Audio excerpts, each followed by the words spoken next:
Ahora, debemos reconocer que el conflicto no se origina cuando ya lo vemos. El conflicto se origina antes, cuando el conflicto puede ser latente, se forma. ¿Cuándo se forma? Bueno, a veces por los comportamientos o por las leyes o por las disposiciones que en una empresa o en un gobierno se dan. Entonces, ahí el momento es cuando el conflicto está latente. En el Perú, por ejemplo, hace algunos años se dio una ley de fomento del empleo para las personas jóvenes. Sin embargo, la intención de esa ley, que era la de generar mayor empleo y dar mejores condiciones, ya en ese momento empezó a formarse el conflicto. ¿Por qué?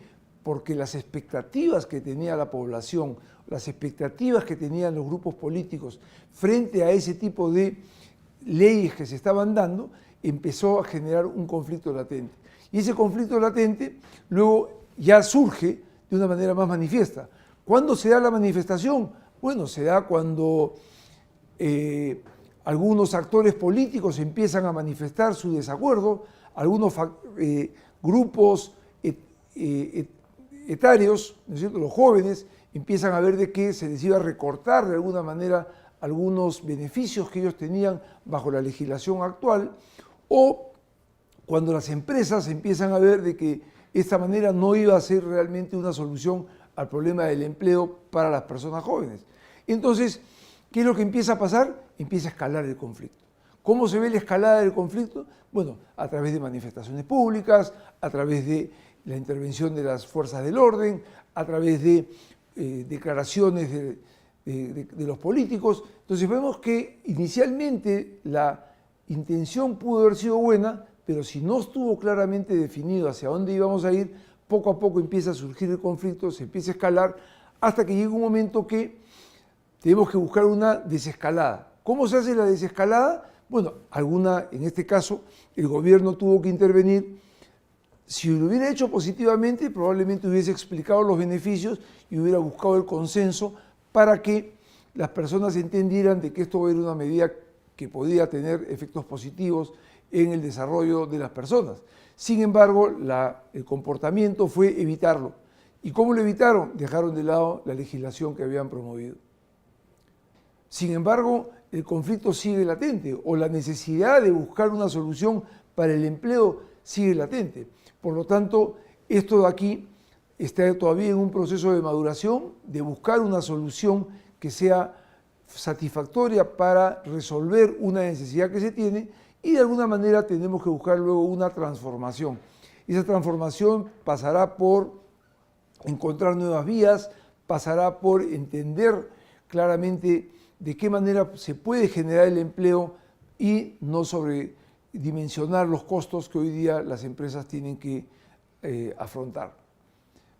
Ahora, a nivel internacional también vemos conflictos, no solamente vemos los conflictos a nivel nacional o a nivel individual o organizacional, sino que también a nivel internacional empezamos a ver cuáles son los conflictos y cómo es que poco a poco empieza a escalarse esta situación.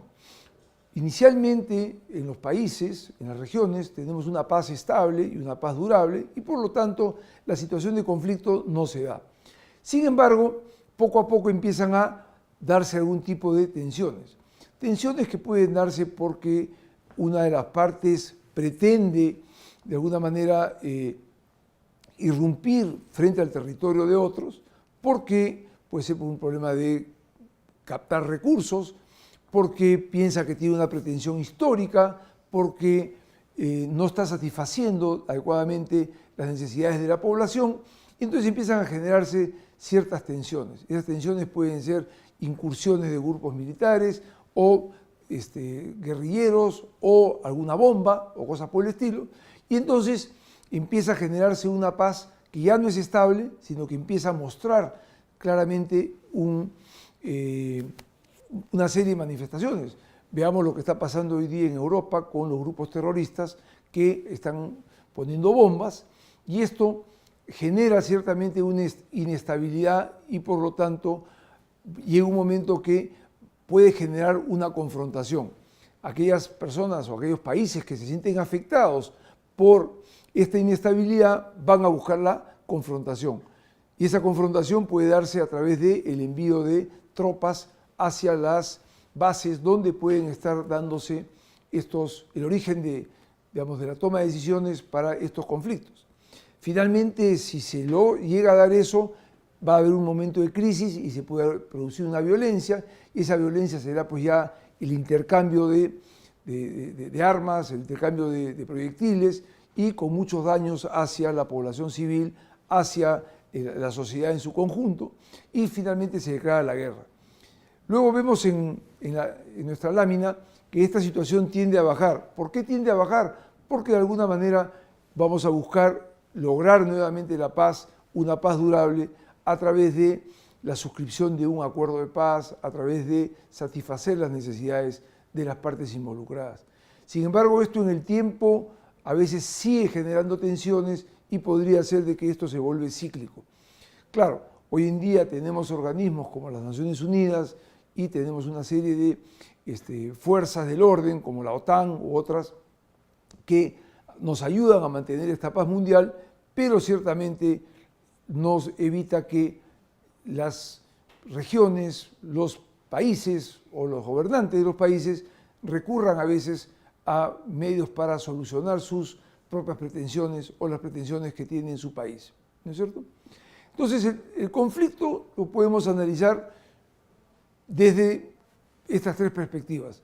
Primero que nada hay una percepción de que existe un conflicto, esto va a generar un conjunto de emociones, estas emociones pueden ser individuales o colectivas y finalmente va a devenir en una situación de una acción. Esa acción puede ser o aceptar la posición de la otra parte o competir con la otra parte. A nivel de mercado también, yo puedo percibir de que un competidor está vendiendo los productos a un menor valor que lo que yo estoy vendiendo y entonces yo como competidor voy a sentir una emoción. ¿Cuál va a ser esa emoción? Bueno, probablemente sea de rabia o sea de ver que el otro me está ganando una participación de mercado y yo tengo que tomar algún tipo de acción. Si mi posicionamiento es de bajo costo, a veces lo que voy a pretender es entrar a una guerra de precios. Si mi posicionamiento, por el contrario, es de diferenciación, probablemente la acción que yo tome sea la de reforzar los valores de mi marca, reforzar mi propuesta única para que el cliente, ante la percepción o ante la acción que tuvo la otra parte, ¿no?, sienta que lo que yo estoy dándole es algo que realmente valga la pena y me permita a mí mantener mis clientes. ¿De acuerdo? Ahora, los comportamientos frente al conflicto, nosotros tenemos dentro de del material que les hemos entregado un test sobre el manejo de conflictos que es el test de Kilman. Este test de Kilman les va a permitir a ustedes saber cuál es el tipo de comportamiento que ustedes usualmente tienen frente al conflicto. El test de Kilman nos permite ver si es que nosotros tenemos un comportamiento de tipo evasivo, competitivo, de adaptación, de colaboración o de compromiso. Los invito a que realicen el test de Kilman y puedan determinar ustedes cuál es la forma en la que generalmente ustedes se enfrentan el conflicto. Este tema es muy interesante porque no significa que ustedes tienen que adoptar siempre ese tipo de comportamiento frente al conflicto, sino lo que nos indica es cuál es la forma natural que ustedes tienen para enfrentar el conflicto, lo cual, ante una situación determinada, ustedes deberán escoger cómo es que ustedes quieren resolver el conflicto.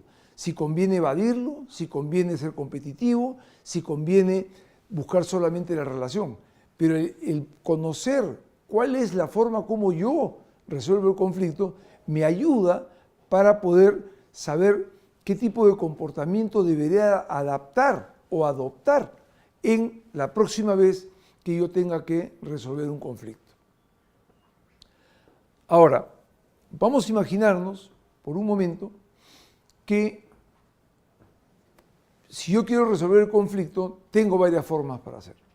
Imagínense que ustedes reciben $10 por cada pulsada ganada en los próximos 30 segundos. ¿Cuál sería la forma como ustedes quisieran resolver este conflicto? Podrían ponerse a competir y por lo tanto ponerse muy duros y tratar de ganarle la pulsada a la otra persona y van a recibir $10 por cada pulsada en 30 segundos. En ese caso, su posición frente a la resolución del conflicto sería total competencia. Y probablemente en 30 segundos, si ustedes pulsean muy duro, puedan ganarlo una vez a la otra persona y la otra persona lo gana a ustedes una vez. Sin embargo, si ustedes buscaran una manera más colaborativa y teniendo en cuenta que solamente les están diciendo que van a recibir $10 por cada pulsada ganada, probablemente se les ocurrirá decir a la persona, yo me dejo ganar una vez y tú me ganas una. Entonces, de esa manera los dos colaboramos y al cabo de 30 segundos, probablemente si nos demoramos un segundo por cada una vez que hacemos, nos ganemos $15, 15 veces cada uno y por lo tanto, cada uno habrá ganado $150. De eso se trata, de buscar una solución al conflicto en la cual no siempre haya un tema competitivo.